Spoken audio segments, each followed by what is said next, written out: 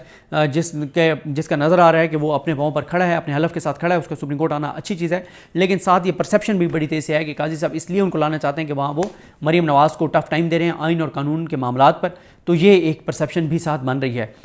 ساتھ آپ کو یہ بھی بتا دیں کہ عمران خان صاحب نے، جو ہمارے دوست زبیر علی خان صاحب نے رپورٹ کیا، عمران خان صاحب نے جلسوں کا پورا شیڈول مانگ لیا ہے پارٹی سے. اور 2 طرح کی چیزیں، کچھ پی ٹی آئی، اب مسئلہ یہی ہے نا کہ ہم کس پہ یقین کریں.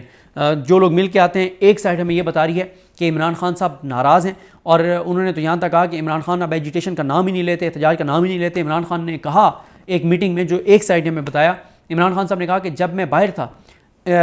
ایک پاناما آیا تھا اور میں شریف خاندان کو گھر تک چھوڑ کے آیا تھا. آپ کو اتنی بڑی بڑی اپرچونٹیز ملی، دبئی لیگز آیا، یہ کمشنر نے جو لیٹر پریس کانفرنس کی، وہ 6 ججز کا خط، یہ جو انوار اللہ کاکڑ نے کہا نون لیگ کو کہ پھر میں بولا تو تمہارا کاک نہیں رہے گا کہ کس طرح سے تم جیتے ہو. عمران خان نے کہا اتنے تمہیں پوائنٹس ملے لیکن آپ نہیں کچھ کر سکے، اور آپ ایجیٹیشن بھی نہیں کر رہے، آپ جلسے رکھتے ہیں، منسوخ کر دیتے ہیں. لیکن اب مجھے انتظار حسین پنجوتا صاحب کی بھی کال آئی جب میں نے ٹویٹ کیا. انتظار حسین پنجوتا صاحب کہتے ہیں کہ اب ہر صورت میں 8 جون کا جلسہ اسلام آباد میں ہوگا ہی ہوگا، اس سے ہم کسی طور پہ پیچھے نہیں ہٹیں گے. لیکن اب پی ٹی آئی پہ کوئی اعتبار نہیں کرتا ان کی باہر لیڈرشپ پہ، کیونکہ یہ جلسہ رکھتے ہیں، ان کی ایسا لگتا ہے کہ کہیں کمٹمنٹ ہے کہ ہم پنجاب میں ایجیٹیشن نہیں کریں گے، پنجاب میں جلسہ نہیں کریں گے، اور اسلام آباد میں جلسہ نہیں کریں گے. کے پی کے میں ہم جلسے کرتے رہیں گے، کے پی کے میں جلسوں کی آپ کو ضرورت نہیں ہے، آپ کی وہاں پہ حکومت ہے. آپ کو جلسے کرنے ہیں تو پنجاب میں کرنے ہیں، ایجیٹیشن کرنی ہے تو پنجاب میں کرنی ہے، احتجاج کرنا تو اسلام آباد میں کرنا ہے. لیکن اسلام آباد اور پنجاب میں تاریخ دیتے ہیں اور کینسل کر دیتے ہیں. اس بار دیکھنا ہے کہ جو انہوں نے تاریخ دی ہے اس تاریخ پر یہ جلسہ کرتے نہیں کرتے، کیونکہ زبیر علی خان صاحب نے تو کہا کہ عمران خان صاحب نے شیڈول مانگ لیا پنجاب میں اور اسلام آباد میں جلسوں کے حوالے سے، احتجاج کے حوالے سے. اب دیکھنا ہے کہ پی ٹی آئی یہ کینسل کرتی ہے یا پورے عزم کے ساتھ یہ جلسہ کرتی ہے. مجھے اپنے دعا میں یاد رکھیں. اللہ کریم ہم سب کا حامی ناصر ہو. اللہ حافظ.